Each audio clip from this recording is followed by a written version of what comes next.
Chapter 6, Answers and More Questions. After an experiment, scientists organize their data. They look for patterns that tell them if their questions have been answered.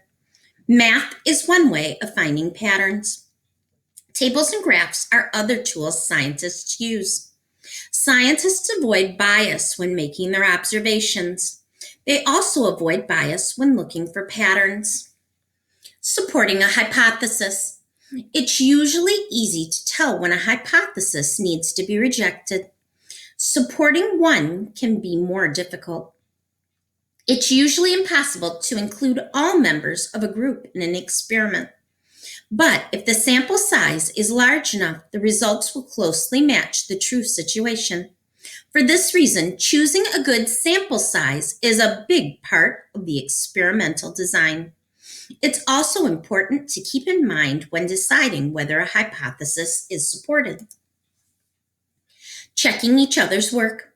Scientists write reports and share their discoveries with others. If other scientists can repeat the experiment and get the same results, the new information is trustworthy. Different experiments that all give the same answer are very convincing. Sharing is important when the results are surprising.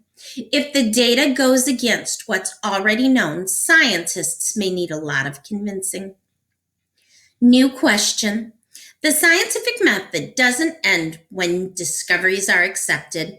Most of the time, new answers lead to new questions. All around the world, scientists are doing the same thing, making new discoveries and asking new questions.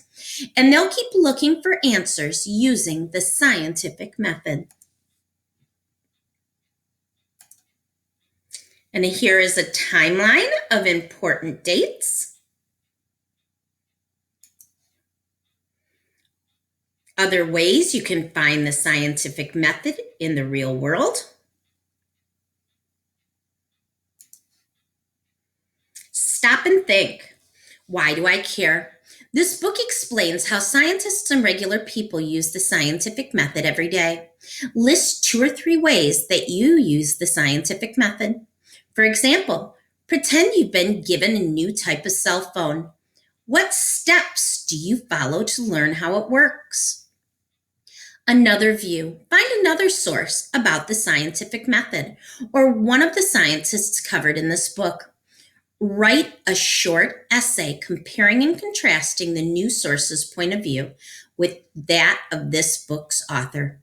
Be sure to answer these questions. What is the point of the view of each author? How are they similar and why? How are they different and why? And these 2 activities are choice activities. You do not have to do them. Surprise me. Learning about scientists and their discoveries can be surprising. Can you name 2 or 3 facts in this book that you found most surprising? Write a short paragraph about each. Describe what you found surprising and why. And the last one, say what? Studying the scientific method can mean learning a lot of new vocabulary. Find 5 words in this book you've never seen or heard before. Find out what they mean and use them in a sentence. Write the meanings in your own words. And here's our glossary. And remember, our glossary gives us words we might not have heard before. Astronomers, scientists who study objects in space. Bias, ignoring or changing observations to fit a prediction or belief. Controls, factors that stay constant during an experiment. Electron, a negatively charged particle found inside of an atom. Hypothesis, a proposed explanation for how something happens or why it is the way it is. Nuclear fusion, when 2 atoms combine, creating energy and 1 atom of a different type. Observation, using the senses and special tools to gather information about the world. Species, groups of living things that are similar enough to mate. And variable, a factor that changes during an experiment.